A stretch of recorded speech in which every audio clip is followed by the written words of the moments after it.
పరిశుద్ధాత్మ దేవుడు ఈ ఉదయకాలం ముందు మనందరితో మాట్లాడే మాట ఏంటంటే, దేవుడు లేడని బుద్ధిహీనులు తమ హృదయములో అనుకుంటారు. బుద్ధిహీనుడు ఉన్నాడు, వాడు అనుకునేది ఏంటంటే దేవుడు అనేవాడు లేడు, దేవుడు అనేవాడు లేనే లేడు అనుకుంటాడు. వీడెవడంటే బుద్ధిహీనుడు. వాడి గురించి రాస్తున్న మాట, వారు చెడిపోయిన వారు. వాడు అసహ్య కార్యాలు చేసేవాడు, మేలు చేసేవాడు కూడా కాదాడు. ఎవడయ్యా ఏంటంటే బుద్ధిహీనులు, దేవుడు లేడని జీవించేవాళ్ళు వీళ్ళు, దేవుడు లేనని ఇష్టానుసారంగా బ్రతికేవాళ్ళు వీళ్ళు, దేవుడు చూడటం లేదని సొంత కార్యాలు చేసేవాళ్ళు వీళ్ళు, దేవుడు చూడడం లేదులే అని ఎన్నో పనులలో ఎన్నో వాటిల్లో కూడా వాడు చేసేవాడు. వీడెవడయ్యా అంటే బుద్ధిహీనుడు. బుద్ధిహీనుడు వాడి ప్రవర్తన ఎలా ఉందంటే, వాడు చెడిపోయిన వాడే, వాడు అసహ్య కార్యాలు చేసేవాడే, వాడు మేలు కూడా ఏమాత్రం చేయడంట. మరి ఈరోజు ఈ మాటలు వింటున్న తర్వాత ఎన్ని సందర్భాల్లో దేవుడు మన జీవితాల్లో ఎన్ని మేలు చేశాడు, ఎన్నిసార్లు ఎన్ని ఆశ్చర్య కార్యాలు, ఎన్ని ఘనమైన కార్యాలు దేవుడు మన జీవితంలో చేశాడు. ఒకవేళ దేవుడు లేడని మీ హృదయాలు అనుకున్నారా? అనుకుంటే మీరు బుద్ధిహీనులే. దేవుడు అంటున్న మాట ఇది, దేవుడు లేడని బుద్ధిహీనులు తమ హృదయంలో అనుకుందరు, వారు చెడిపోయిన వారు.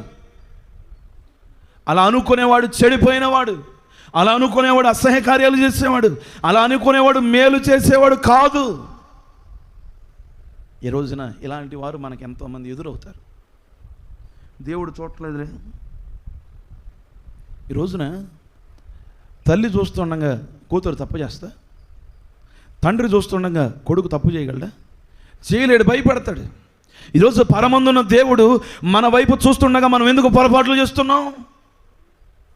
దేవుడు చూస్తున్నాడని తెలుసు కూడా, తండ్రి చూస్తున్నాడని తెలుసు కూడా, తల్లి చూస్తుందని తెలుసు కూడా పొరపాట్లు చేస్తే మనం బుద్ధిహీనులమేగా. అందుకే కీర్తనాకారుడు చెప్పకనే చెప్తున్నాడు, దేవుడు లేడని బుద్ధిహీనులు తమ హృదయంలో అనుకుంటారంట, వారు చెడిపోయిన వారు, అసహ్య కార్యములు చేయుదురు, మేలు చేసేవాడు ఒక్కడు కూడా లేడు.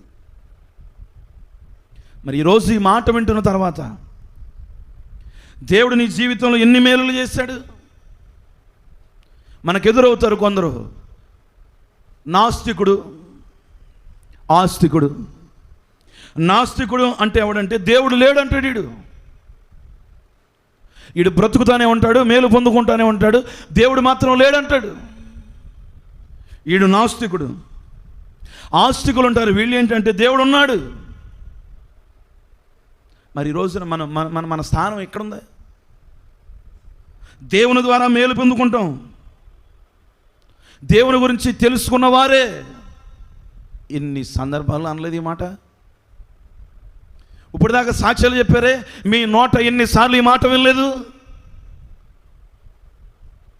ఎన్ని సందర్భాల్లో ఈ మాటలు అన్నారు మీరు? ఆదాము పాపం చేశాడు, ఆ పాపము పాపము పాపము మనందరినీ నడిపిస్తూనే ఉంది.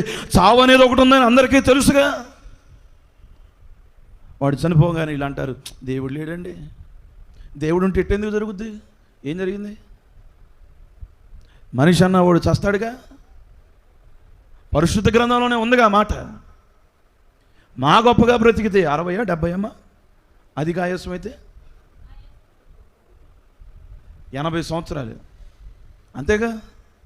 ఈరోజు చాలామంది అంటారు, అయ్యా ప్రార్థన చేసామయ్యా బతుకుతాడని, కానీ బ్రతకలేదు. దేవుడు లేడయ్యా. ఈ సమస్య, ఈ రోగం పోద్దని ప్రార్థన చేసామయ్యా, దేవుడు లేడు నాయన. నువ్వు ఆస్తికుడువా నాస్తికుడువా? దేవుడి చేత మేలు పొందుకుంటున్నావు, దేవుని చేత అద్భుతాలు పొందుకుంటున్నావు, ఎన్ని కార్యాలు చూస్తున్నా కానీ ఒక నాటికి అంటున్నావు నువ్వు దేవుడు లేడండి. దేవుడు లేకపోతే అసలు నువ్వెక్కడివి? నువ్వెక్కడోడివి? ఈరోజున ఇటువంటి మాటలు మనం కట్టిపెట్టాలి. వాక్యం తెలిసిన వాళ్ళు కూడా మరణం సంభవిస్తుందని తెలుసు, మరణం ప్రతి ఒక్కరిని కాటేస్తుందని తెలుసు. వీళ్ళు అంటారు దేవుడు లేడండి. దేవుడు అంటే మా పిల్లోడికి ఎట్టెందుకు జరుగుద్ది? దేవుడు రాసిన రాతది, ఆయన ప్రణాళిక అది. ఆయన చిత్తానికి వదిలేయటమే. ఈ మాట నీ నోట ఎన్నడూ వినపడకూడదు. కష్టాలు వచ్చినా కన్నీళ్ళు వచ్చినా కానీ దేవుడు లేడు అనే మాట అనవద్దు. ఈరోజు పరిశుద్ధాత్మ దేవుడు చెప్పకనే చెప్తున్నమాట, అడుగుతున్నమాట, ఏబులాగా బ్రతుకుతావా? ఏబు భార్యలాగా బ్రతుకుతావా? రోగాలు వచ్చినా కష్టాలు వచ్చినా కన్నీళ్ళు వచ్చినా కానీ దేవుడు లేడు అనే మాట మాట్లాడలేదు. కానీ ఏబు భార్య అంటుంది, దేవుని దూషించి చావరాదు. ఈరోజు నువ్వు నాస్తికుడువా ఆస్తికుడువా? నాస్తికుడు అంటాడు దేవుడు లేడని, ఆస్తికుడు అంటాడు దేవుడు ఉన్నాడని. మరి ఈ రోజున మీ జీవితాల్లో దేవుడు ఉన్నాడా లేడా? ఆయన ఉన్నాడు.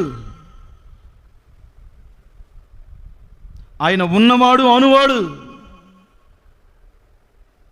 మరి ఈరోజు ఎందుకు ఈ మాటలు మనం మాట్లాడుతున్నాం? చిన్న ఇబ్బంది వచ్చినప్పుడు, చిన్న కష్టం వచ్చినప్పుడు. పెళ్ళికి బయలుదేరారు పిల్లలందరూ బండి వేసుకుని. బండి ఆగిందండి. బండి ఆగితే కూడా దేవుడు లేడండి. దేవుడు ఉంటే బండి ఎందుకు ఆగిద్ది? బండి బాగు చేసుకోవాలని తెలియదు, బుద్ధి లేదు నీకు? బండి ఆగేసరికి దేవుడు లేడా? పిల్లోడు తప్పాడంట. దేవుడు ఉంటే మా పిల్లోడు ఎందుకు తప్పుతాడండి? ఈ మాటలు కట్టి పెట్టాలి మీరు. ఈరోజు చాలా మంది జీవితాల్లో తరచుగా మాట్లాడే మాటలు ఇవి. సాక్ష్యమైతే చెప్పావు, వాక్యమైతే వింటున్నావు, పాట అయితే పాడుతున్నావు, కానీ ఇదిగో ఎన్ని సందర్భాల్లో నువ్వు దేవుడు లేడనే మాట నీ నోట వినపడింది. ఆస్తికుడువా నాస్తికుడా? దేవుడు ఉన్నాడు. ఆయన ఉన్నవాడు అనువాడు. ఆయన ఎందుకు దేవుడు లేడు అనుకుంటున్నావు? పెళ్ళి ఆగితే దేవుడు లేనట్ట? పిల్లలు పుట్టకపోతే దేవుడు లేనట్ల? వ్యాపారంలో నష్టం వస్తే దేవుడు లేనట్ల? ప్రయాణం ఆగితే దేవుడు లేనట్ల? రోగం వస్తే దేవుడు లేనట్ల? దేవుడు లేనట్టు కాదు. మరి ఏవు జీవితంలో ఇన్ని కష్టాలు వచ్చాయి, దేవుడు లేడు అనుకోలేదే? ఇన్ని ఇబ్బందులు వచ్చాయి, దేవుడు లేడని అనుకోలేదే? ఏసేపుకు కలిగిన కష్టం నీ జీవితంలో కలిగితే ఎన్నిసార్లు ఉంటావు? గుంట్లో పడినప్పుడే అసలు దేవుడు లేడురా బాబు అనవు నువ్వు. అమ్ముడిపోయినప్పుడు దేవుడు ఉంటే నేను ఎందుకు అమ్ముడిపోతా అనుకోవు నువ్వు. రాజు సైతం అనుమానించి జైల్లో పెట్టినప్పుడు అసలు దేవుడు అనేవాడు లేడయా అనేవాడు కాదు. చెరసాలలో పెట్టినప్పుడు దేవుడు అనేవాడు లేడయ్యా అనేవాడు కాదు. కానీ ఒక్కసారి కూడా అనలా. ఆయన ఆలోచన ఏంటంటే, ఆయన తలంపు ఏంటంటే, ఆయన ఉద్దేశం ఏంటంటే, పాపం ప్రేరేపిస్తున్నా కానీ పాపానికి దగ్గర అవ్వకుండా దూరం అయ్యాడు. కారణం ఏంటంటే, చూస్తున్నవాడు ఒక ఆయన ఉన్నాడు. ఆయన చూస్తున్నాడు. ఈరోజు 4 గోళ్ల మధ్య ఎవరో లేరని నేను పాపం చేయొచ్చు, పాపానికి దగ్గర అవ్వచ్చు, పాపంలో నేను ప్రోత్సహించవచ్చు, కానీ నన్ను చూస్తున్న ఆయన ఒక ఆయన ఉన్నాడు. దేవుడు చూస్తాడు నిన్ను. ఆయన నిన్ను కనిపెడతా ఉన్నాడు. వివేకము కలిగిన దేవుని వెదుకువారు కనడేమో అని దేవుడు ఆకాశము నుండి చూచి నరులను పరిశీలిస్తున్నాడు. దేవుడు చూస్తున్నాడనే భయం ఉండాలి మనకి. ఆయన వింటున్నాడనే భయం ఉండాలి. ఏబుకు కలిగిన కష్టాలకి ఏమైనా కష్టం అనేది? అంత కష్టం ఎవరు పొందుకోలేదంట. మరి ఈరోజు చిన్న శ్రమ వచ్చినప్పుడు, చిన్న ఇబ్బంది వచ్చినప్పుడు దేవుడు లేడని ఎందుకు మాట్లాడుతున్నావు? అందుకే ఏమంటున్నాడు, తన భార్యను ఇదిగో బుద్ధిహీనురాలా, ఇలాంటి మాటలు మాట్లాడుతు నువ్వు, బుద్ధి లేని మాటలు అన్నాడా లేదా? ఎందుకు ఈ మాట అన్నాడంటే, ఇదిగో మనం చదువుకున్నాం, దేవుడు లేడని బుద్ధిహీనులు తమ హృదయంలో అనుకుంటారంట. ఏమన్నాడు తన భార్యని? బుద్ధిహీనురాలాగా మాట్లాడమాకమ్మా అంటే దేవుడు లేడనేగా ఉంది. ఈ రోజున మన స్థితులు ఎలా ఉన్నాయి, మన పరిస్థితులు ఎలా ఉన్నాయి? మానవ జీవితంలో ఇబ్బందులు వస్తాయి, కష్టాలు వస్తాయి, కన్నీళ్ళు వస్తాయి. అంత మాత్రాన దేవుడు లేనట్టేనా? మేలు పొందుకున్నప్పుడేమో స్తోత్రం, మేలు లేనప్పుడేమో ఆత్రం. దేవుడు లేడు, ఆగదు వీళ్ళకి. ఎదురు చూసే స్వభావం లేదు వీళ్ళకి.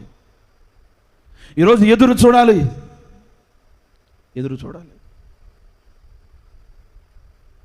దేవుని కొరకు ఎదురు చూసే వరకు నూతన మేలు పొందుకుంటారు. ఎదురు చూడు దేవుని కోసం. ఎదురు చూడకుండా, ఓర్పు లేకుండా బండి ఆగినప్పుడు, ప్రయాణం ఆగినప్పుడు, అప్పులు వచ్చినప్పుడు, శోధన వచ్చినప్పుడు, కష్టాలు వచ్చినప్పుడు దేవుడు లేడు అని అంటున్నావే. ఇలా అనకూడదు, మనం ఇలా మాట్లాడకూడదు. ఎందుకో పరిశుద్ధాత్మ దేవుడు చెప్పకనే చెప్తున్న మాటలు. బుద్ధిహీనురాల్లాగా మనం ప్రవర్తించకూడదు. బుద్ధిహీనత మనలో ఉండకూడదు.